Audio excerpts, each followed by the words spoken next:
Hi friends, PK learnings Malayalam vocabulary short സീരീസിന്റെ പുതിയൊരു അധ്യായത്തിലേക്ക് ഏവർക്കും സ്വാഗതം. ഇന്ന് നമ്മൾ നോക്കുന്നത് പരിഭാഷയാണ്. പരിഭാഷ ഭാഗം 5. Knowledge is power. Knowledge is power. ഇതിന്റെ പരിഭാഷയാണ് അറിവാണ് ശക്തി. അറിവാണ് ശക്തി. Knowledge is power. അറിവാണ് ശക്തി. Make hay while the sun shines. Make hay while the sun shines. ഇതിന്റെ പരിഭാഷ എന്താണ്? കാറ്റുള്ളപ്പോൾ പാറ്റണം. കാറ്റുള്ളപ്പോൾ പാറ്റണം. Make hay while the sun shines. അതായത് എന്താണ് ഈ പഴഞ്ചൊല്ലുകൊണ്ട് ഉദ്ദേശിക്കുന്നത്? നമ്മൾ ചെയ്യേണ്ട പ്രവൃത്തി അത് ചെയ്യേണ്ട കൃത്യസമയത്ത് തന്നെ ചെയ്യണം. ചെയ്യേണ്ട ജോലി ചെയ്യേണ്ട സമയത്ത് ചെയ്താലേ അതിന് ഫലം കണ്ടെത്താൻ പറ്റത്തുള്ളൂ, അല്ലെ? മാൻ പ്രപ്പോസസ്, ഗോഡ് ഡിസ്പോസസ്. മാൻ പ്രപ്പോസസ്, ഗോഡ് ഡിസ്പോസസ്. മനുഷ്യൻ ഇച്ഛിക്കുന്നു, ദൈവം കൽപ്പിക്കുന്നു. മെനിയെ മിക്കിൾ മേക്ക് എ മക്കൾ. മെനിയെ മിക്കിൾ മേക്ക് എ മക്കൾ. ഇതിന്റെ പരിഭാഷ എന്താണ്? അല്ലെങ്കിൽ ഇതിനോട് യോജിച്ച മലയാളം പഴഞ്ചൊല്ല് ഏതാണ്? പല തുള്ളി പെരുവെള്ളം.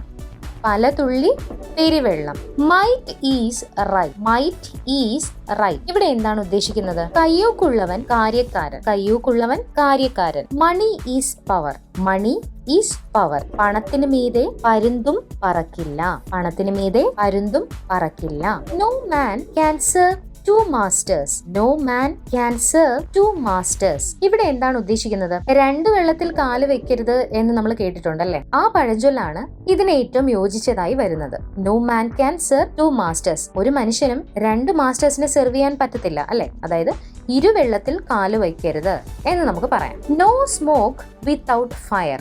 No smoke without fire. തീയില്ലാതെ പുകയില്ല. തീയില്ലാതെ പുകയില്ല. ഒരു പ്രശ്നം ഉണ്ടാകുമെങ്കിൽ അവിടെ അതിനൊരു കാരണവും ഉണ്ടായിരിക്കും, അല്ലെ? No pain no gain. No pain no gain. കഷ്ടപ്പെടാതെ ഒന്നും തന്നെ നേടാനാവില്ല. കഷ്ടപ്പെടാതെ നേടാനാവില്ല. No pain no gain. Necessity can make even the timid Brave.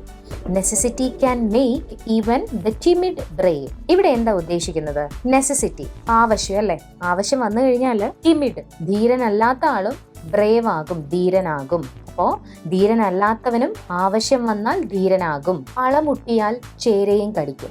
അളമുട്ടിയാൽ ചേരയും കടിക്കും. അതും ഇതിനോട് യോജിച്ചതായിരിക്കും. One lie leads to another.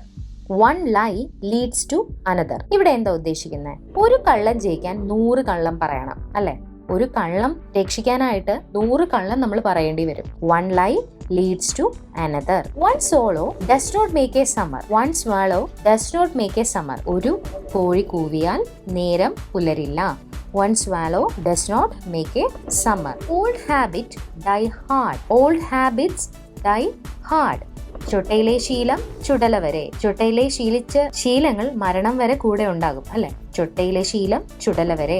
One does not wash one's dirty linen in public. One does not wash one's dirty linen in public. പരസ്യമായി വിഴിപ്പലക്കരുത്. പരസ്യമായി വിഴിപ്പലക്കരുത്. അതായത് സ്വന്തം കുറ്റം പറഞ്ഞുകൊണ്ട് നടക്കരുത്, അല്ലെ? അല്ലെങ്കിൽ വെളിപ്പെടുത്തരുത്. നമ്മൾ സ്വയം നമ്മളെ തന്നെ ചെറുതാകരുത്. One does not wash one's dirty linen in public. പരസ്യമായി വിഴിപ്പലക്കരുത്. Practice makes perfect. Practice makes perfect. നിത്യതൊഴിൽ അഭ്യാസം. നിത്യതൊഴിൽ അഭ്യാസം. അല്ലെങ്കിൽ നമ്മൾക്ക് എങ്ങനെ പറയാം? നിത്യാഭ്യാസി ആനയെ ചുമക്കും. നിത്യാഭ്യാസി ആനയെ ചുമക്കും. ആ പഴഞ്ചൊല്ലും ഇതിന് യോജിച്ചതാണ്. Practice makes perfect. ഒരാളെ പെർഫെക്റ്റ് ആക്കാൻ പ്രാക്ടീസിലൂടെ മാത്രമേ കഴിയുള്ളൂ, അല്ലെ? Practice makes perfect. നിത്യ തൊഴിൽ അഭ്യാസം.